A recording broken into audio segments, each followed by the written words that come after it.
ISKCON নিষিদ্ধের সিদ্ধান্ত হয়নি উপদেষ্টা পরিষদে, সরকারের পদক্ষেপে হাইকোর্টের সন্তোষ। চিন্ময়ের কর্মকাণ্ডের দায় নেবে না ইসকন। স্বৈরাচার বিদায়ের পর সময় এখন দেশ গড়ার, বললেন তারেক রহমান। ফ্যাসিবাদ যেন ফিরে আসতে না পারে, ঐক্যবদ্ধ থাকার আহ্বান মির্জা ফখরুলের। নতুন করে 22,500 কোটি টাকা ছাপিয়েছে সরকার। আমানতের দায়িত্ব বাংলাদেশ ব্যাংকের, গ্রাহকদের উদ্বিগ্ন না হওয়ার আহ্বান গভর্নরের। দুর্নীতি, লুটপাটে গড়া সম্পদ এখনো কেন বাজেয়াপ্ত হয়নি, প্রশ্ন ডক্টর দেবপ্রিয়র। রবিবার প্রধান উপদেষ্টাকে রিপোর্ট দেবে শ্বেতপত্র প্রণয়ন কমিটি। দেখছিলেন ক্রাউন সিমেন্ট সংবাদ শিরোনাম। ইসকনকে নিষিদ্ধ করার বিষয়ে উপদেষ্টা পরিষদে কোনো সিদ্ধান্ত হয়নি বলে জানিয়েছেন বন ও পরিবেশ উপদেষ্টা সৈয়দা রিজওয়ানা হাসান। জানান, কোনো সংগঠনকে নিষিদ্ধের বিষয়েও আলোচনা হয়নি। এটি সংগঠন নয়, ব্যক্তির বিরুদ্ধে অভিযোগ হিসেবে সরকার দেখছে বলেও পরিষ্কার করেন পরিবেশ ও বন উপদেষ্টা। সকালে তেজগাঁওয়ে প্রধান উপদেষ্টার কার্যালয়ে উপদেষ্টা পরিষদের বৈঠকে এ বিষয়ে আলোচনা হয়। এছাড়া দেশের সাম্প্রতিক রাজনৈতিক পরিস্থিতি, সাম্প্রদায়িক উত্তেজনা নিয়েও আলোচনা হয়। পরে সন্ধ্যায় ব্রিফিংয়ে ওই বৈঠকে নেওয়া সিদ্ধান্তের বিষয়ে বিস্তারিত জানানো হয়। উপদেষ্টা মাহফুজ আলম বলেন, দেশে সাম্প্রদায়িক উত্তেজনা রাজনৈতিক দল, মত, জাতি, ধর্ম নির্বিশেষে সবাই মিলে রুখে দিয়েছে। সবার সাথে আলোচনা করে জাতীয় ঐক্য প্রতিষ্ঠার কথা বলেন মাহফুজ আলম। সংস্কার একটু দৃশ্যমান হওয়ার পরই নির্বাচন হবে বলেও জানান তিনি। কোনো সংগঠনকে নিষিদ্ধ না করার বিষয়টি জানান পরিবেশ ও বন উপদেষ্টা রিজওয়ানা হাসান। সকলকে শান্ত থেকে ধ্বংসাত্মক ও অবমাননাকর কর্মকাণ্ড থেকে বিরত থাকার আহ্বানও জানান এই উপদেষ্টা। কোন সংস্থা নিষিদ্ধ করার কোনো আলোচনা সরকারের মধ্যে হয়নি। দাবি অনেকেই উঠতে পারে, দাবির সপক্ষে মানুষ অনেক কর্মসূচিও দিতে পারে। ব্যক্তির অপরাধের সাথে সংস্থার অপরাধকে আমরা জড়িয়ে ফেলছি না। এখন একটা সুনির্দিষ্ট অভিযোগের ভিত্তিতে একজনকে গ্রেফতার করা হয়েছে, তার ব্যাপারে একটা আইনি প্রক্রিয়া চলছে। তিনি অভিযুক্ত হতেও পারেন, অভিযুক্ত নাও হতে পারেন, সেটা আদালত দেখবে। আর আজকেও দেখলাম পত্রিকাতে যে ইসকনের পক্ষ থেকে একটা সম্মেলন করে বলা হয়েছে যে তাদের সাথে যাকে গ্রেফতার করা হয়েছে তার কোনো সম্পর্ক নেই। সমন্বয়কেরা বিভিন্ন গুরুত্বপূর্ণ বিষয়ে জাতিকে যেভাবে ঐক্যবদ্ধ করার প্রয়াস চালাচ্ছেন, জাতির বিবেককে যেভাবে জাগ্রত করছেন, এটা নিশ্চয়ই অনেকেরই স্বার্থে লাগবে। ফলে তাদের নিরাপত্তার বিষয়টা আজকে আমাদের ক্যাবিনেটে রেজ করা হয়েছে, ফ্ল্যাগ করা হয়েছে, এবং তাদের যে নিরাপত্তা প্রয়োজন এটাও আলোচিত হয়েছে। কিন্তু এটার ব্যাপারে বিস্তারিত কোনো সিদ্ধান্ত হয়নি। তবে এটাকে সরকার একেবারেই হালকাভাবে দেখছে না। ইসকন ইস্যুটি রাষ্ট্র সর্বোচ্চ গুরুত্ব দিয়ে দেখায় আদালত এখনই হস্তক্ষেপ করছে না বলে অভিমত দিয়েছে হাইকোর্ট। ইসকন নিষিদ্ধের দাবিতে এক আইনজীবীর আবেদনের পরিপ্রেক্ষিতে বৃহস্পতিবার রাষ্ট্রপক্ষ থেকে এই বিষয়ে বিস্তারিত জানানো হয়। রাষ্ট্রপক্ষের আইনজীবী আদালতকে জানিয়েছেন, ইসকন ইস্যুটি সর্বোচ্চ গুরুত্ব দিয়ে 3টি মামলা করেছে সরকার। এখন পর্যন্ত 33 জনকে গ্রেফতার করা হয়েছে। সরকারের নেওয়া পদক্ষেপে আদালত সন্তোষ প্রকাশ করেন। এর আগে বুধবার বিচারপতি ফারাহ মাহবুব ও বিচারপতি দেবাশিস রায় চৌধুরীর হাইকোর্ট বেঞ্চ ইসকন ইস্যুতে বৃহস্পতিবারের মধ্যে সরকারকে অগ্রগতি জানানোর নির্দেশ দিয়েছিলেন।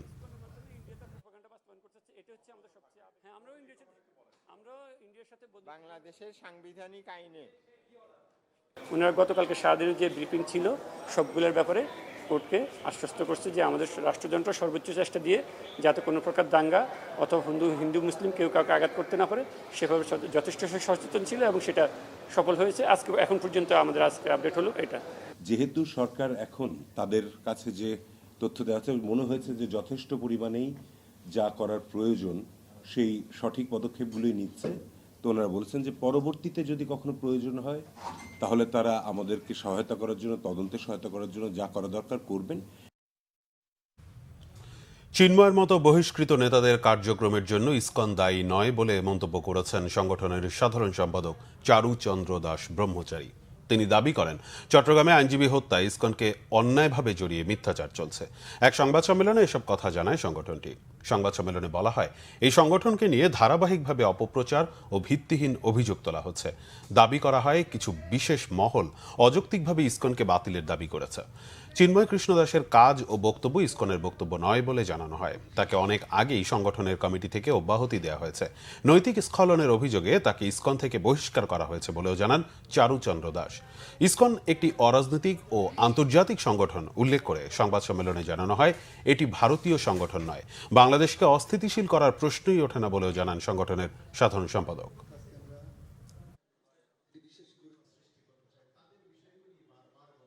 সাইফুল ইসলাম আলিফের নৃশংস হত্যাকাণ্ডের প্রেক্ষিতে ইসকন বাংলাদেশকে নানাভাবে জড়িয়ে উদ্দেশ্য প্রণোদিতভাবে আমাদের ধর্মীয় ও সামাজিক ভাবমূর্তিকে ক্ষতিগ্রস্ত করার অপচেষ্টা চলছে। আমরা সরকার, প্রশাসন, গণমাধ্যম ও দেশবাসীর প্রতি উদাত্ত আহ্বান জানাই। ইসকন বাংলাদেশের বিরুদ্ধে চলমান মিথ্যা ও বিভ্রান্তিমূলক প্রচারণার সঠিক তদন্ত করে প্রকৃত সত্য উদ্ঘাটন করে যথাযথ ব্যবস্থা গ্রহণ করুন। চট্টগ্রামে আইনজীবী সাইফুল ইসলাম হত্যার প্রতিবাদে দ্বিতীয় দিনের মতো বন্ধ রয়েছে আদালতের কার্যক্রম। ৭৪টি আদালতে কোনো শুনানি হয়নি। সকালে জেলা আইনজীবী সমিতি পতাকা অর্ধনমিতে রাখা হয়। কালো ব্যাজ ধারণ করে প্রতিবাদ জানান আইনজীবীরা। হত্যাকারীদের গ্রেপ্তার ও ফাঁসির দাবির পাশাপাশি ইসকন নিষিদ্ধের দাবি জানান তারা। প্রশ্ন তোলেন সেদিনের ঘটনায় পুলিশের ভূমিকা নিয়েও। চট্টগ্রাম থেকে শাহেদা পিয়ার রিপোর্ট। সহকর্মী হত্যার প্রতিবাদে দ্বিতীয় দিনের মতো কর্মবিরতিতে চট্টগ্রাম আদালতের আইনজীবীরা। মানববন্ধন, বিক্ষোভ মিছিলের মধ্য দিয়ে সাইফুল ইসলাম আলিফ হত্যার বিচারের দাবিতে সারাদিন উত্তাল ছিল চট্টগ্রাম আদালত প্রাঙ্গণ। দুপুরে আদালত প্রাঙ্গণে মানববন্ধন, বিক্ষোভ সমাবেশ ও মিছিল করেন নিহত আইনজীবীর সহকর্মীরা। বর্বরে হত্যাকাণ্ডের সাথে জড়িত সবাইকে শনাক্ত করে দ্রুত বিচারের আওতায় আনার দাবি তাদের। দাবি উঠে ইসকনকে নিষিদ্ধ করার। চিন্ময় দাসের হাতে হ্যান্ডমাইক কিভাবে গেল হবে, না হলে পুলিশ কমিশনার চট্টগ্রাম থাকতে পারবেন না। জেল কোডের কোন নিয়ম অনুযায়ী, আইনের কোন ধারা অনুযায়ী আপনি রাষ্ট্রদ্রোহী মামলার আসামিকে আপনি ডিভিশন দিয়েছেন। জেল সুপার, সিনিয়র জেল সুপারকে আমি অনুরোধ করব, আপনি সেই ডিভিশন প্রত্যাহার করবেন। এই আলিফ হত্যার সাথে যারা জড়িত আছে, সন্ত্রাসী সংগঠন ইসকনের সকলকে গ্রেপ্তার করতে হবে। যদি অবিলম্বে এদেরকে গ্রেপ্তার করা না হয়, তাহলে আমরা আরো বৃহত্তর কর্মসূচি দিতে বাধ্য হব। অবিলম্বে এই আলিফ হত্যাকারীদের দ্রুত আইনের আওতায় এনে আমরা দৃষ্টান্তমূলক শাস্তির দাবি করছি। এদিকে ইসকনের তৎপরতা বাংলাদেশে কিভাবে চলে সে প্রশ্ন তুলেছেন জামায়াতে ইসলামীর কেন্দ্রীয় সেক্রেটারি জেনারেল। আমরা এই হত্যাকাণ্ডের সাথে সম্পৃক্তদের অবিলম্বে গ্রেফতার দাবি করছি এবং আইনের আওতায় এনে তার বিচার দাবি করছি। সরকারকে অনুরোধ করব যে এরকম একটি জঙ্গিবাদ এবং চরম সাম্প্রদায়িক সন্ত্রাসী একটি সংগঠনের তৎপরতা দেশে কি করে চলতে পারে। আমাদের দেশে আইন আছে, সেই আইনের ভিত্তিতেই এই বিষয়ে সরকারের দ্রুত সিদ্ধান্ত। মঙ্গলবার বাংলাদেশ সম্মিলিত সনাতন জাগরণ মঞ্চের মুখপাত্র চিন্ময় কৃষ্ণ দাসের জামিন না মঞ্জুর নিয়ে তার অনুসারীদের তাণ্ডব, হামলা, ভাঙচুরের ঘটনায় 3টি মামলা হয়েছে। গ্রেফতার করা হয়েছে 28 জনকে। শাহেদা পিয়া, বাংলা ভিশন, চট্টগ্রাম। সেনাবাহিনী ও আইন শৃঙ্খলা বাহিনী সক্রিয় থাকায় চট্টগ্রামের পরিস্থিতির আর অবনতি হয়নি, জানিয়েছেন সেনা সদরের military operation director colonel Intekhab Haider Khan. যে কোনো উস্কানি বা ইন্ধন থেকে সাধারণ মানুষকে সতর্ক থাকার আহ্বান জানানো হয়েছে। দেশের আইন শৃঙ্খলা রক্ষায় সেনাবাহিনীর কার্যক্রম নিয়ে ব্রিফিংয়ে তিনি জানান, গত 13ই নভেম্বর থেকে বিভিন্ন অনাকাঙ্ক্ষিত ঘটনায় এখন পর্যন্ত 228 জন মাদক ব্যবসায়ী ও অন্যান্য ঘটনায় 1328 জনকে বিভিন্ন স্থান থেকে গ্রেপ্তার করেছে সেনাবাহিনী। বান্দরবানের পাহাড়ি এলাকায় সন্ত্রাসী সংগঠন কুকি চিন ন্যাশনাল আর্মির বিরুদ্ধে সেনাবাহিনীর বিশেষ অভিযান চলছে। অভিযানে এখন পর্যন্ত 179 জনকে গ্রেপ্তারের পাশাপাশি স্বয়ংক্রিয় অস্ত্রসহ 60টি বিভিন্ন ধরনের অস্ত্র, গোলাবারুদ, সামরিক সরঞ্জামাদি উদ্ধার করা হয়েছে। ব্রিফিংয়ে কর্নেল ইন্তেখাব হায়দার খান জানান, অভিযানে সন্ত্রাসী সংগঠনটির হামলায় 7 জন সেনাবাহিনীর সদস্য নিহত হয়েছেন। দেশে সাম্প্রদায়িক সম্প্রীতি বজায় রাখা প্রস্তুতি ছিল কিনা আপনি নিজেই বলেছেন যে ওখানে আইন শৃঙ্খলা রক্ষাকারী বাহিনীর উপস্থিতি ছিল এবং সে কারণেই একটা দুর্ভাগ্যজনক মৃত্যু ঘটেছে, বাট আমাদের এই সক্রিয়তার কারণেই আরও অনেক বড় ঘটনা ঘটতে পারত। আপনারা জানেন সেখানে বিক্ষোভকারীদের সংখ্যা কীরকম ছিল আদালত প্রাঙ্গণ এবং রাস্তায়। সো সেই প্রেক্ষিতে কিন্তু ঘটনাটি আরও খারাপ হতে পারত। আইনশৃঙ্খলা রক্ষাকারী বাহিনীর সময় মতো পদক্ষেপ গ্রহণের কারণেই পুরো ঘটনাটাকে অনেকটা কন্ট্রোল করা গিয়েছে। প্রথমত এই ধরনের যখন সেটা সোশ্যাল মিডিয়া হোক বা অন্য কোনো যে কোনো মাধ্যমে হোক, যখন এই ধরনের কোনো ইন্ধন জাতীয় বিষয় তাদেরকে ইনস্টিগেট করার চেষ্টা হবে, তারা যাচাই করবেন যে আসলে ঘটনাটা হয়েছে কিনা। দ্বিতীয়ত, যদি ঘটনা সত্যও হয়, সব ঘটনার প্রতিবাদ এত ভায়োলেন্টলি করার কোনো প্রয়োজন নেই, অনেক শান্তিপূর্ণভাবে করা যাবে, বিকজ আমরা সবাই শান্তি চাই। বিএনপির ভারপ্রাপ্ত চেয়ারম্যান তারেক রহমান বলেছেন, স্বৈরাচারকে বিদায় করার পর এখন দেশ গড়ার পালা। মেধাবী ডাক্তার ইঞ্জিনিয়ারদের পাশাপাশি দক্ষ খেলোয়াড় ও সাংস্কৃতিক কর্মী গড়ে তোলার পরিকল্পনার কথা জানিয়েছেন তিনি। বিকেলে লালমনিরহাটের বড়বাড়ির শহীদ আবুল কাশেম মহাবিদ্যালয় মাঠে শহীদ জিয়া স্মৃতি ফুটবল টুর্নামেন্টের ফাইনাল খেলায় ভার্চুয়ালি যুক্ত হয়ে প্রধান অতিথির বক্তব্যে তিনি কথা বলেন। এতে সভাপতিত্ব করেন বিএনপি সাংগঠনিক সম্পাদক অধ্যক্ষ আসাদুল হাবিব দুলু।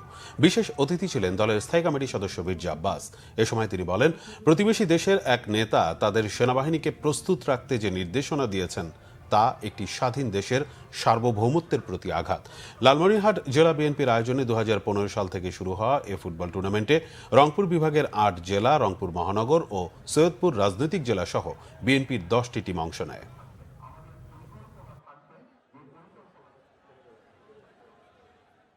আমাদের শুধু মেধাবী ডাক্তার বা ইঞ্জিনিয়ার বা আর্কিটেক্ট থাকলেই চলবে না। আগামী দিনে আমাদেরকে অবশ্যই মেধাবী অর্থাৎ প্রফেশনাল খেলোয়াড় তৈরি করতে হবে, যা তৈরি করতে হবে আমাদের ভবিষ্যৎ প্রজন্ম তাদের ভেতর থেকে। আমাদেরকে আগামী দিনে ভালো সাংস্কৃতিক ব্যক্তিত্ব তৈরি করতে হবে, এবং যা যদি তৈরি করতে হয় আমাদেরকে সেই পরিকল্পনা গ্রহণ করতে হবে। ইনশাল্লাহ আল্লাহর রহমতে বাংলাদেশ জাতীয়তাবাদী দল সরকার গঠনে সক্ষম হলে আগামী দিনে আমাদের লক্ষ্য থাকবে, উদ্দেশ্য থাকবে, আমাদের পরিকল্পনা থাকবে। যে পরিকল্পনা আমরা নিয়েছি, এই দেশের মাটি থেকে, এই দেশের সন্তানদের ভেতর থেকে আমরা ভালো খেলোয়াড় বের করে নিয়ে আসব, যেই খেলাগুলো আন্তর্জাতিক পর্যায়েও জনপ্রিয়। এরকম 8-10টি খেলাকে আমরা বাছাই করব, এবং বাছাই করার মাধ্যমে এই দেশের মানুষের ভেতর থেকে, দেশের সন্তানদের ভেতর থেকে আমরা বের করে নিয়ে আসার চেষ্টা করব কারা সেই খেলাগুলোতে ভালো করতে পারবে। ফ্যাসিবাদ ফিরে আসার পথ যেন আবার তৈরি না হয়, সে ব্যাপারে সতর্ক থাকার আহ্বান জানিয়েছেন বিএনপি মহাসচিব মির্জা ফখরুল ইসলাম আলমগীর। তিনি বলেন, পতিত স্বৈরাচার দেশে অস্থিতিশীলতা তৈরির চেষ্টা করছে, এজন্য কোনো অনৈক্য নয়, ঐক্যের মাধ্যমেই সামনে এগিয়ে যেতে হবে। ন্যূনতম সংস্কার করেই নির্বাচন দেওয়া প্রয়োজন বলেও মনে করেন তিনি। বলেন, ইসকনের বিষয়টি উদ্দেশ্য প্রণোদিত, সবাইকে শান্ত থেকে সবকিছু মোকাবেলা করতে হবে। আরো জানাচ্ছেন জাহাঙ্গীর আকন্দ। জাতীয় প্রেস ক্লাবে রাষ্ট্র পুনর্গঠনের লেখক, কবি, শিল্পীদের ভূমিকা নিয়ে আলোচনা সভা করে জাতীয় কবিতা পরিষদ। এতে বিএনপির মহাসচিব মির্জা ফখরুল ইসলাম আলমগীর বলেন, পরিকল্পিতভাবে পতিত স্বৈরাচার দেশকে অস্থিতিশীল করার ষড়যন্ত্র করছে, সতর্ক থাকতে সবার প্রতি আহ্বান জানান তিনি।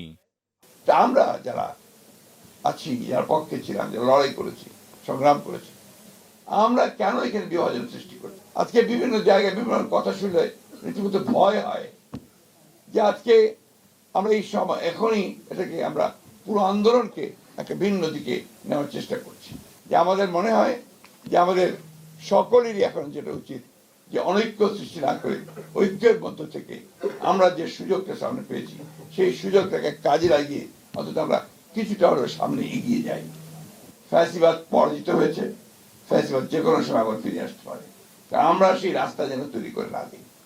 আজকে আমরা দুর্ভাগ্যজনকভাবে এমন কতগুলো কাজ করছি যে কাজগুলোর মধ্যে দিয়ে কিন্তু ফ্যাসিবাদের ফিরে আসার সম্ভাবনা অনেক বেড়ে গেছে। বহুল আলোচিত সমালোচিত ইসকন নিয়েও কথা বলেন বিএনপির মহাসচিব। ভারতবর্ষের মিডিয়ার বিষয়গুলো দেখতে পাই, কাল রাতেই আমাকে কয়েকজন ফোন দিয়েছেন, তাদের একটাই মাত্র প্রশ্ন যে ইসকনের ব্যাপারে আপনারা কি করছেন। এই প্রশ্নটা অত্যন্ত একেবারেই আপনার উদ্দেশ্য প্রণোদিত একটা অবস্থা তারা তৈরি করতে চায়।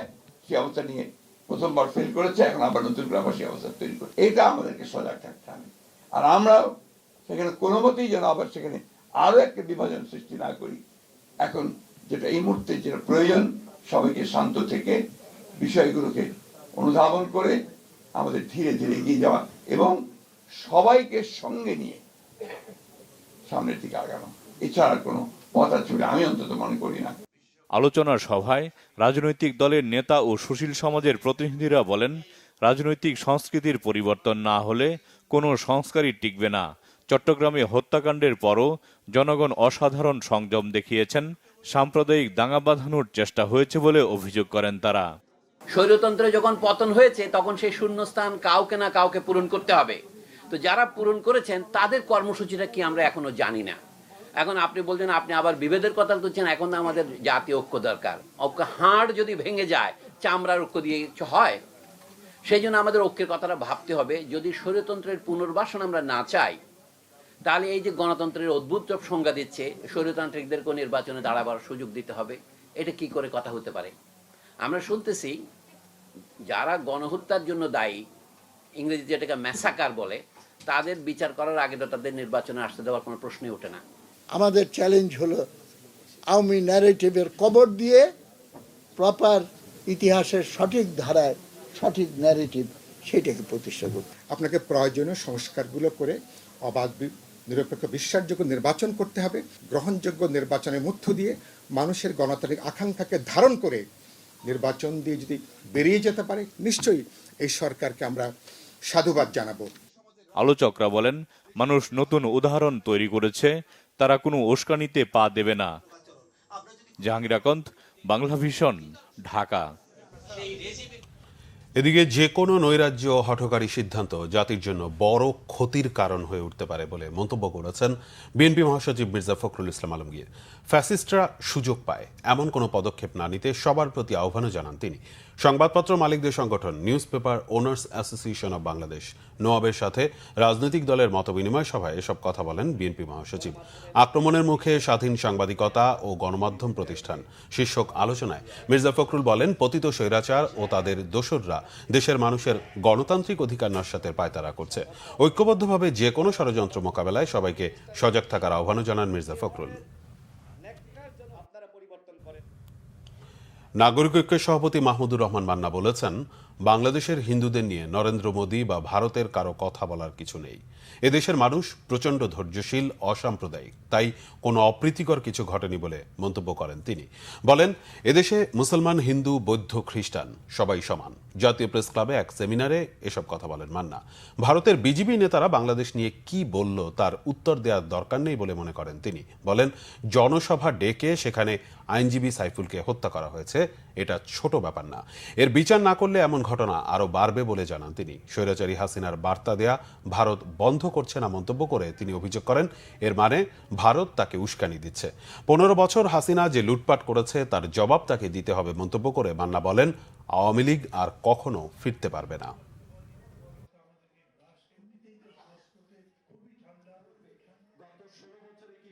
এখন ইস্কন নিয়েও লেগে গেছে সবাই, আর তারপরে আবার বিরাট একটা বিবৃতি বিএনপিও দিয়েছে, কি না ও ব্যান করা যাবে না।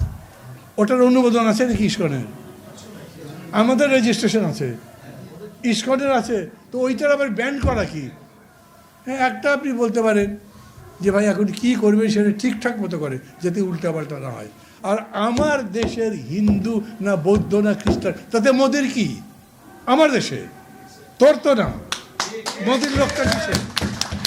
সে তো মোদির দেশের না, ভারতের নাগরিক তো নয় যে ভারতে এত বেশি কথা বলতে থাকবে আর তার জন্য আমাকে জবাব দিতেই হবে, তাকে সন্তুষ্ট করতে হবে। আমি একবারই তাকে বলবো, আমার দেশের জনগণের মধ্যে কোনো বিভেদ নাই।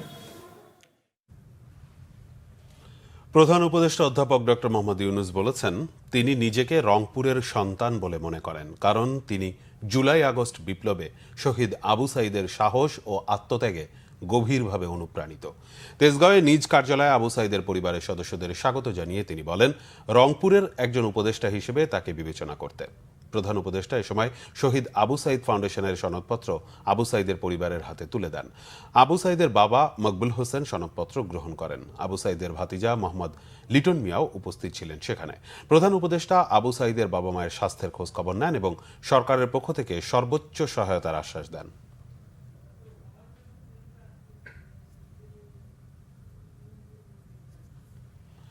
দেশের স্বার্থবিরোধী কার্যক্রমে জড়িতদের আইনের আওতায় আনার দাবি জানিয়েছেন জামায়াত আমির ডক্টর শফিকুর রহমান। দেশে উদ্ভূত সাম্প্রদায়িক উত্তেজনার মধ্যে সন্ধ্যায় রাষ্ট্রীয় অতিথি ভবন যমুনায় প্রধান উপদেষ্টার সাথে বৈঠক করেন জামায়াতের একটি প্রতিনিধি দল। নেতৃত্ব দেন দলটির আমির ডক্টর শফিকুর রহমান। বিভিন্ন ধরনের সাম্প্রদায়িক উস্কানির জন্য সাধারণভাবে উদ্বেগের কথা জানিয়ে দেশের স্বার্থবিরোধী কার্যক্রমে জড়িতদের দ্রুত আইনের আওতায় আনার দাবি জানান তিনি। এছাড়া জনগণের দুর্ভোগ লাঘবে দ্রব্যমূল্য, আইন শৃঙ্খলা পরিস্থিতি নিয়েও প্রধান উপদেষ্টার সাথে কথা বলেন জামাত নেতারা। দুর্বল ব্যাংকগুলোর তারল্য সহায়তা দিতে টাকা না ছাপানোর অবস্থান থেকে সরে এসে বাংলাদেশ ব্যাংক নতুন করে ছাপিয়েছে 22,500 কোটি টাকা। Bangladesh bank governor doctor Ahsan H Mansur জানিয়েছেন, রবিবার থেকে গ্রাহকরা চাহিদা মতোই টাকা পাবেন, তবে সবাই টাকা নিতে গেলে কোনো ব্যাংকই দিতে পারবে না। গ্রাহকের আমানত নিয়ে চিন্তার কিছু নেই, এটি নিয়ে মাথা ব্যথা কেন্দ্রীয় ব্যাংকের বলেও জানান তিনি। গোলাম মঈনুল হাসানের রিপোর্ট। বিগত আওয়ামী লীগ সরকার ঘনিষ্ঠদের ব্যাংক খাতে লুটপাটে অনেক ব্যাংকের অবস্থাই খারাপ। বিশেষ করে এসআলম গ্রুপ ও সালমান এফ রহমানের পাহাড় সমান অনিয়মে বেশ কয়েকটি ব্যাংক গ্রাহকদের টাকা পর্যন্ত দিতে পারছে না। বৃহস্পতিবার কেন্দ্রীয় ব্যাংকের সংবাদ সম্মেলনে governor doctor Ahsan H Mansur আশ্বস্ত করলেন গ্রাহকদের। জানান, ব্যাংক খাতে অস্থিরতা দূর করতে চায় কেন্দ্রীয় ব্যাংক। ডিপোজিটরকে আমরা আশ্বস্ত করতে চাই যে তাদের টাকা আপনারা যে ব্যাংকেই রেখে থাকেন সেখানেই সেটা নিরাপদ থাকবে, কোনো কারণেই এখানে আপনাদের কোনো অসুবিধা হবে না। রবিবারে যাবেন, যে দেখবেন যে ব্যাংকের ব্রাঞ্চগুলোতে কি অবস্থা হয়, এবং আমি আশা করব যে প্রত্যেকটা ব্রাঞ্চেই আপনারা দেখবেন যে মানুষ তাদের টাকা নিয়ে যেটা চাচ্ছেন সেটা নিয়ে যেতে পারছেন। এই সাথে আমি আবার এটাও বলবো যে দেশের বা পৃথিবীর কোনো দেশেই ব্যাংকিং খাত টিকে থাকবে না যদি সব গ্রাহক এক হাতে টাকা তুলতে যায়। কোনো ব্যাংকের পক্ষেই কোনো দেশেই এটা টিকে থাকা সম্ভব না। কাজে আমি গ্রাহকদের বলবো, আপনাদের টাকা নিরাপদ জায়গায় আছে, নিশ্চিন্তে থাকুন। এটা নিয়ে মাথা ব্যথা আমাদের, আমরা এটাকে সলভ করবো। তিনি জানান, অর্থ না ছাপানোর অবস্থান থেকে সাময়িকভাবে সরে এসেছে কেন্দ্রীয় ব্যাংক। গ্রাহকের কথা চিন্তা করে দুর্বল 6টি ব্যাংকে দেওয়া হলো নতুন টাকা। আমি একটা কথা বলেছিলাম যে টাকা ছাপাবো না, সেখান থেকে আমি সাময়িকভাবে সরে আসছি, কিন্তু পুরোপুরিভাবে নয়। ইনিশিয়ালি ইতিমধ্যেই 22,000 কোটি টাকার উপর আমরা দিয়েছি, এবং আমরা মনে করি যে এটাই যথেষ্ট হবে। প্রয়োজনে আরো দেওয়া যাবে, কোনো অসুবিধা নেই। কেন্দ্রীয় ব্যাংক খেলাপি ঋণের প্রকৃত পরিমাণ বের করছে বলেও জানান গভর্নর। এটা খারাপ আগেই হয়েছিল, আমরা সেটাকে ফর্মালাইজ করে নিচ্ছি। গোলাম মঈনুল হাসান, বাংলা ভিশন, ঢাকা। দুর্নীতি, লুটপাটের মাধ্যমে গড়া সম্পদ এখনো কেন বাজেয়াপ্ত করা হলো না, এ প্রশ্ন অর্থনীতিবিদ ডক্টর দেবপ্রিয় ভট্টাচার্যের। তিনি বলেন, দুর্নীতির মাধ্যমে গড়া সম্পদ জনগণের কাছে ফেরত দেয়া না গেলে কিসের বিপ্লব? সরকার যোগ্যতা ও দক্ষতার সাথে দেশ চালাতে ব্যর্থ হলে জনগণ হতাশ হবে, এমন মন্তব্য তার। আর্থিক খাতে লুটপাটের ফিরিস্তির শ্বেতপত্র সোমবারের মধ্যে প্রকাশ করা হবে বলেও জানান ডক্টর দেবপ্রিয়। আরো জানাচ্ছেন জিয়াউল হক সবুজ।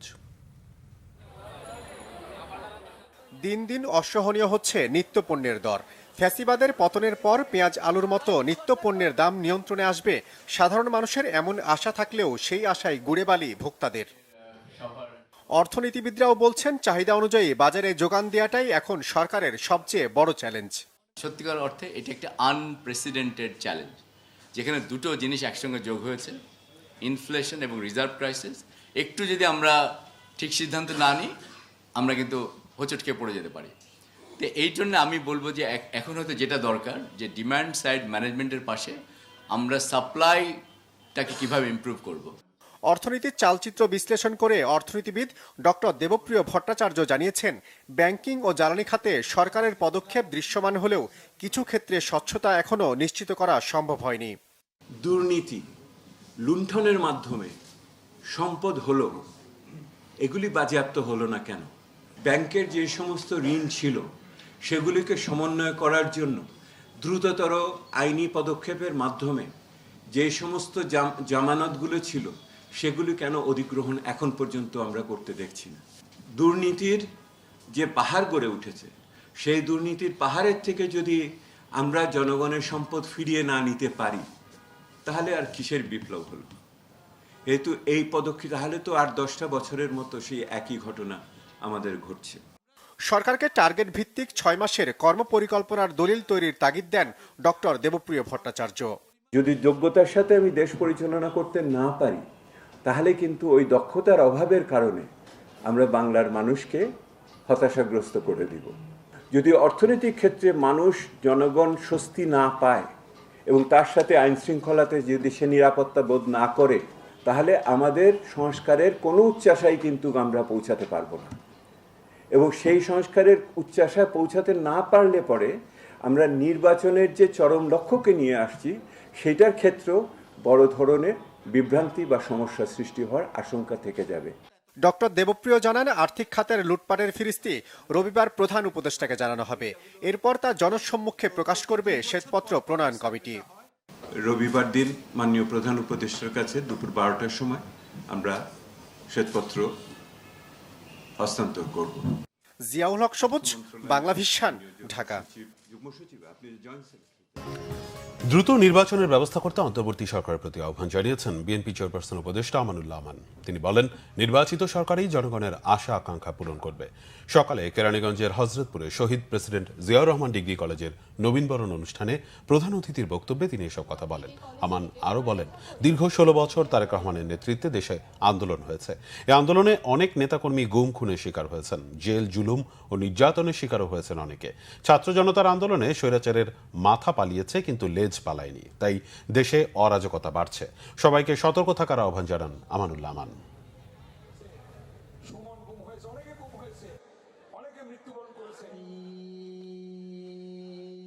পার্মানেন্ট তত্ত্বাবধায়ক সরকার হবে নির্বাচনের আগে। প্রত্যেক 5 বছর পর পর বা 4 বছর পর পর সেই তত্ত্বাবধায়ক সরকার অধীনে নির্বাচন হবে। সবার সমান অধিকার থাকবে। কেউ সেখানে আপনাদের আর বাধা দেবে না, কেউ গোল করে বসে থেকে আপনাদেরকে দাবর দেবে না, কেউ আর আপনাদের উপর অত্যাচার করতে পারবে না, কেউ আপনাদের উপর মিথ্যা মামলা দিতে পারবে না। বৈষম্য বিরোধী ছাত্র আন্দোলনের কেন্দ্রীয় সমন্বয়কদের গাড়ি 16 ঘন্টার ব্যবধানে 3 বার দুর্ঘটনার শিকার।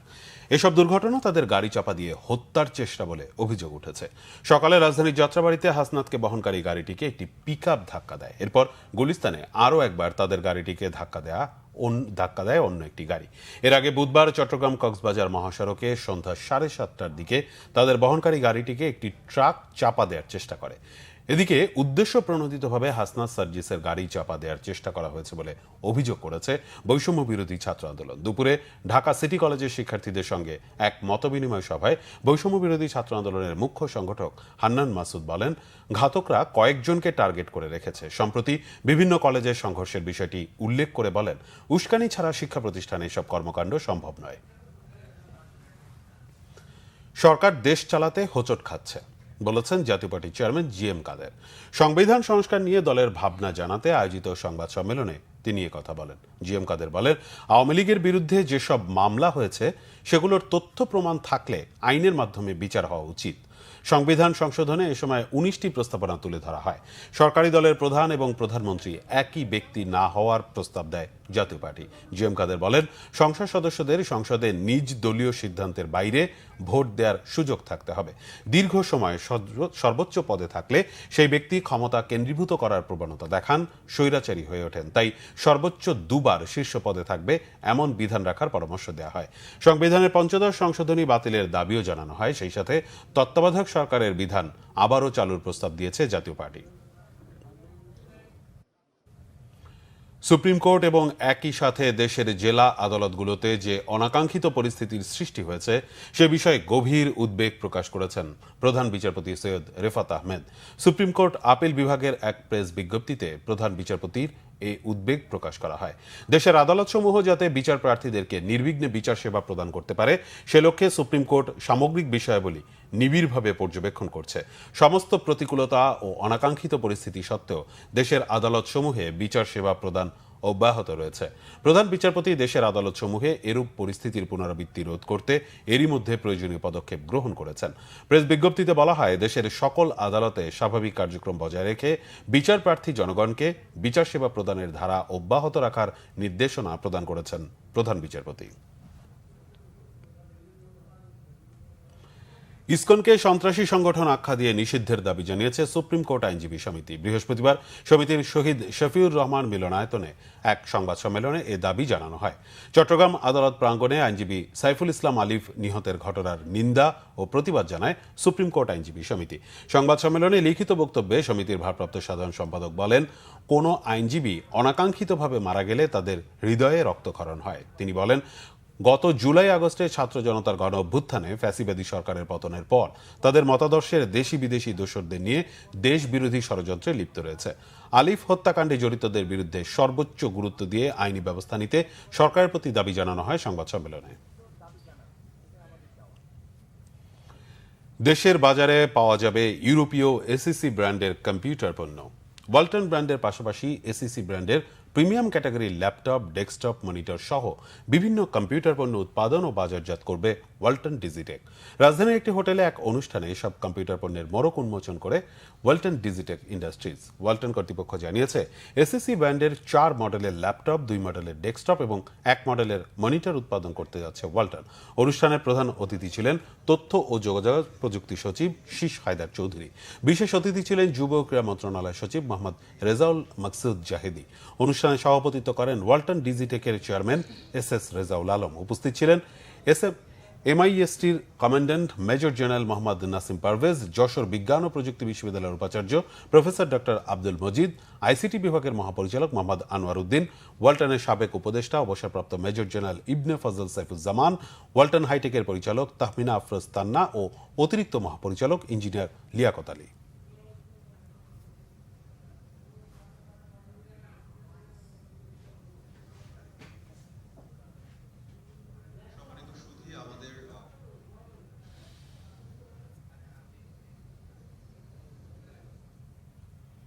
আরো কিছু খবর নিয়ে এখন একটি ডেস্ক রিপোর্ট। বিডিআর বিদ্রোহে 57 সেনা অফিসার হত্যার সুষ্ঠু বিচারের স্বার্থে নতুন করে তদন্ত শুরুর দাবি জানিয়েছেন তাদের পরিবারের সদস্যরা। সংবাদ সম্মেলনে শহীদ পরিবারের দাবিগুলো পাঠ করেন কর্নেল মুজিবুল হকের স্ত্রী নেহেরিন হক। অফিসিয়াল গেজেট করে বীর সেনানীদের শহীদের মর্যাদা দেয়া এবং 25 ফেব্রুয়ারি শহীদ সেনা দিবস হিসেবে ঘোষণার দাবি জানানো হয় সংবাদ সম্মেলনে। আন্তর্জাতিক অপরাধ ট্রাইব্যুনালে অভিযোগ দায়ের করা হবে বলেও জানান কর্নেল কুদরত ইলাহির সন্তান। বিডিআর বিদ্রোহের ঘটনার বিস্ফোরক আইনে মামলায় 16 বছর ধরে কারাগারে বন্দী 5 শতাধিক বিডিআর সদস্যের মুক্তি চান স্বজনরা। বৃহস্পতিবার সকালে ঢাকা মহানগর দায়রা জজ আদালত প্রাঙ্গণে মানববন্ধন করে তারা এ দাবি জানান। স্বজনরা বলেন, পিলখানা নারকীয় হত্যাকাণ্ডের নীল নকশা তৈরি করেছিল শেখ হাসিনা সরকার। অন্তর্বর্তী সরকারের কাছে তারা ন্যায় বিচার আশা করেন। বিএনপির যুগ্ম মহাসচিব সৈয়দ ইমরান সালে প্রিন্স বলেছেন, ছাত্র গণ বিপ্লবের মধ্য দিয়ে গড়ে ওঠা জাতীয় ঐক্য ধরে রেখে পতিত ফ্যাসিস্ট ও আধিপত্যবাদী শক্তির সব ষড়যন্ত্র শক্ত হাতে দমন করতে হবে। জাতীয় বিপ্লব ও সংহতি দিবস উপলক্ষে ময়মনসিংহ কেন্দ্রীয় শহীদ মিনার প্রাঙ্গণে জাসাসের আলোচনা সভা ও সাংস্কৃতিক অনুষ্ঠানে প্রধান অতিথির বক্তব্যে তিনি কথা বলেন। যথাযথ পদোন্নতি, পে কমিশন গঠন করে বেতন বৈষম্য দূর করা সহ 9 দফা দাবিতে বৃহস্পতিবার সমাবেশ করেছে সচিবালয় কর্মকর্তা কর্মচারী সংযুক্ত পরিষদ। দাবি আদায়ে আগামী বুধবার মহাসমাবেশের ঘোষণা দিয়েছেন তারা। সচিবালয়ের 6 নম্বর ভবনের সামনে কর্মকর্তা কর্মচারী সংযুক্ত পরিষদ আয়োজিত সমাবেশে 9 দফা দাবি তুলে ধরেন বক্তারা। এক্সিম ব্যাংকের 152তম শাখার উদ্বোধন করা হয়েছে মিরপুর ডিওএইচএসে। এতে প্রধান অতিথি ছিলেন ব্যাংকের চেয়ারম্যান মোহাম্মদ নজরুল ইসলাম স্বপন। এ সময় তিনি বলেন, এক্সিম ব্যাংক এখন নতুন উদ্যমে আরও উন্নত ও আন্তরিক গ্রাহক সেবা দেওয়ার পরিকল্পনা নিয়েছে। ব্যাংকের ব্যবস্থাপনা পরিচালক ও প্রধান নির্বাহী মোহাম্মদ ফিরোজ হোসেনের সভাপতিত্বে এতে উপস্থিত ছিলেন ব্যাংকের পরিচালনা পর্ষদের সদস্য মোহাম্মদ নুরুল আমিন ফারুক, উপব্যবস্থাপনা পরিচালক মোহাম্মদ মইদুল ইসলাম ও মিরপুর ডিওএইচএস শপিং কমপ্লেক্সের ব্যবস্থাপনা পরিচালক লেফটেন্যান্ট কর্নেল ফেরদৌস সহ ব্যাংকের অন্য ঊর্ধ্বতন কর্মকর্তারা। রাজশাহীতে ইসলামী ব্যাংকের লক্ষ্মীপুর শাখার উদ্বোধন করা হয়েছে। 398তম শাখার উদ্বোধন অনুষ্ঠানে প্রধান অতিথি ছিলেন ব্যাংকের চেয়ারম্যান ওবায়দুল্লাহ আল মাসুদ। বিশেষ অতিথি ছিলেন এক্সিকিউটিভ কমিটির chairman Mohammad Abdul Jalil, risk management কমিটির chairman professor doctor M Masud Rahman ও স্বতন্ত্র পরিচালক মোহাম্মদ খুরশিদ ওয়াহাব। ম্যানেজিং ডিরেক্টর মোহাম্মদ মনিরুল মাওলার সভাপতিত্বে ধন্যবাদ জ্ঞাপন করেন ব্যাংকের additional managing director Mohammad Omar Faruk Khan. অনুষ্ঠানে কল্যাণমুখী ব্যাংকিং এর উপর মূল প্রবন্ধ উপস্থাপন করেন শরিয়া সেক্রেটারিয়েটের প্রধান মোহাম্মদ শামসুদ্দোহা। স্বাগত বক্তব্য দেন রাজশাহী জোন প্রধান মোহাম্মদ শফিউল আজম। রূপায়ণ সিটিতে মা এন্টারপ্রাইজ অটোমোবাইলসের আয়োজনে শুরু হয়েছে প্রিমিয়ার কার শো। উত্তরার স্কাই ভিলায় 3 দিনের আধুনিক গাড়ির প্রদর্শনীতে বিখ্যাত চায়না গাড়ির প্রস্তুতকারক বেইক, ফুডে, ডিএফএসকে এবং জেএমইভি এর বিভিন্ন মডেলের গাড়ি প্রদর্শনীর মাধ্যমে উভয় প্রতিষ্ঠানের মধ্যে ব্যবসায়িক সম্প্রীতির সূচনা স্বরূপ একটি সমঝোতা স্মারক সই হয়। অনুষ্ঠানে প্রধান অতিথি ছিলেন রূপায়ণ গ্রুপের কো চেয়ারম্যান মাহির আলী খান রাতুল। উপস্থিত ছিলেন বিশিষ্ট রিয়েল এস্টেট ব্যক্তিত্ব সাদাত সেলিম, মা এন্টারপ্রাইজের ব্যবস্থাপনা পরিচালক মোহাম্মদ মহসিন খান ও সিইও মোহতাসিম আল রাফিদ সহ অন্যরা। দেশের পূর্ণাঙ্গ ডিজিটাল স্বাস্থ্যসেবা প্ল্যাটফর্ম সুখী এর আনুষ্ঠানিক উদ্বোধন হয়েছে। স্বাস্থ্যসেবার সব সমাধান এই স্লোগানে সুখী সর্বোচ্চ মানের স্বাস্থ্যসেবা নিশ্চিতের প্রতিশ্রুতি দিয়েছে। মিরপুরের টেলিকম ভবনের অনুষ্ঠানে উপস্থিত ছিলেন গ্রামীণ গ্রুপের চেয়ারম্যান মোহাম্মদ আশরাফুল হাসান ও গ্রামীণ ডিজিটাল হেলথ কেয়ার সলিউশনের সিইও ডাক্তার আহমেদ আরমান সিদ্দিকী সহ বিশিষ্টজনরা। বক্তারা বলেন, সুখী বাংলাদেশের স্বাস্থ্যসেবার চিত্র পাল্টে দেবে। ক্লাস পার্টির আড়ালে হারাতে বসেছে শিক্ষার্থীদের বিদায়ী সংবর্ধনা। তবে শিক্ষকদের আশীর্বাদ আর অনুজদের ভালোবাসা নিয়ে শিক্ষা জীবনের পরবর্তী স্তরে যাওয়ার আগে তেমন সংবর্ধনা পেল রাজধানীর সায়দাবাদ এলাকার ব্রাহ্মণচিরণ সরকারি প্রাথমিক বিদ্যালয়ের শিক্ষার্থীরা। ক্লাস সমাপনী অনুষ্ঠান উপলক্ষে চমৎকার আয়োজন ছিল স্কুলটিতে। প্রধান শিক্ষক রোকসানা মমতাজের সভাপতিত্বে এতে বিদায়ের বেদনা ছাপিয়ে যায় আগামীর যাত্রায় শিক্ষকদের নানা প্রত্যাশার কথা। প্রাথমিক স্তর শেষ করা শিক্ষার্থীদের বিদ্যালয়ের পক্ষ থেকে দেয়া হয় উপহারও। বিদ্যালয়টির শতবর্ষের অনুষ্ঠান জাঁকজমকভাবে আয়োজনের কথাও বলা হয় অনুষ্ঠানে। কক্সবাজার ও মহেশখালীর পরিবেশ দূষণ রোধে কার্যকর পদক্ষেপ নেওয়ার দাবি জানিয়ে সংবাদ সম্মেলন করেছেন কক্সবাজার জনসুরক্ষা মঞ্চ ও ইউথ ফর কনজারভেশন নামের দুটি সংগঠন।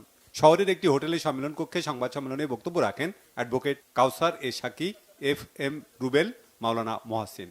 বক্তারা বলেন, দ্বীপের মানুষের প্রতিবাদ উপেক্ষা করে আওয়ামী লীগ সরকার ক্ষতিকর কয়লা বিদ্যুৎ প্রকল্প করেছে। একই সাথে পাহাড় পর্বত কেটে ক্ষতিকর উন্নয়ন প্রকল্প করে মারাত্মক পরিবেশ দূষণের মধ্যে ফেলেছে এলাকাবাসীকে। নরসিংদীর মেহেরপাড়ার দক্ষিণ আফ্রিকা প্রবাসী রাসেল মাহমুদ, নোবেল মাহমুদ ও তাদের পরিবারের বিরুদ্ধে করা মামলা মিথ্যা দাবি করে তা প্রত্যাহার ও মুক্তির দাবিতে মানববন্ধন ও বিক্ষোভ মিছিল হয়েছে। জাগ্রত ছাত্র জনতার ব্যানারে সকালে নরসিংদী প্রেস ক্লাবের সামনে এই মানববন্ধন হয়। মানববন্ধনে কয়েকশো এলাকাবাসী অংশ নেয়। Bangla vision news desk. শুক্রবার শুরু হচ্ছে প্রিমিয়ার লিগ। উদ্বোধনী দিনে বসুন্ধরা কিংস আরেনায় মুখোমুখি হবে চট্টগ্রাম আবাহনী ও স্বাগতিক বসুন্ধরা কিংস। ম্যাচটি শুরু হবে সন্ধ্যে 5:30টায়। গাজীপুরে লড়বে দুই ঐতিহ্যবাহী দল মোহামেডান ও ঢাকা ওয়ান্ডারার্স। ম্যাচ শুরু দুপুর 2:30টায়। একই সময় মুন্সিগঞ্জে বাংলাদেশ পুলিশের বিপক্ষে লড়বে ব্রাদার্স ইউনিয়ন। এদিকে লিগের প্রথম ম্যাচ থেকেই দাপট দেখাতে চায় নতুন উদ্যমে সাজানো ব্রাদার্স ইউনিয়ন, বলেছেন ক্লাবের আহ্বায়ক ইঞ্জিনিয়ার ইশরাক হোসেন। মানিক মাহমুদের রিপোর্ট। ঘরোয়া ফুটবলের সবচেয়ে মর্যাদাপূর্ণ আসর প্রিমিয়ার লিগ। এবার অংশ নিচ্ছে 10টি দল। কয়েক বছরের দুরবস্থা কাটিয়ে নতুন উদ্যমে ঘুরে দাঁড়াতে প্রস্তুত গতবারের রেলিগেশনে পড়া ব্রাদার্স ইউনিয়ন। নতুন ম্যানেজমেন্টের অধীনে নতুনভাবে জেগে উঠতে চায় একসময়ের জায়ান্ট কিলার দলটি। লিগের প্রথম দিনই বাংলাদেশ পুলিশের বিপক্ষে মাঠে নামবে গোপীবাগের দলটি।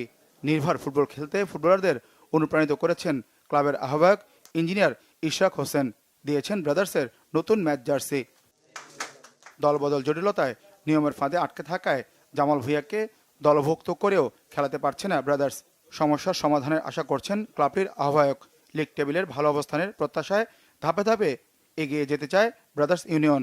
ফাউন্ডেশন বিল্ড করতে চাই যে এভরি ম্যাচ আমরা এটা কিভাবে আমরা জিততে পারি, যে আমরা যেতে যত বেটার রেজাল্ট আনা যায়, সেটা টেবিলে আমরা যত উপরের দিকে থাকতে পারি। 2-4টা ম্যাচ যাওয়ার পরে আমরা হয়তো আবার পারফরমেন্স ইভালুয়েশন করতে পারবো।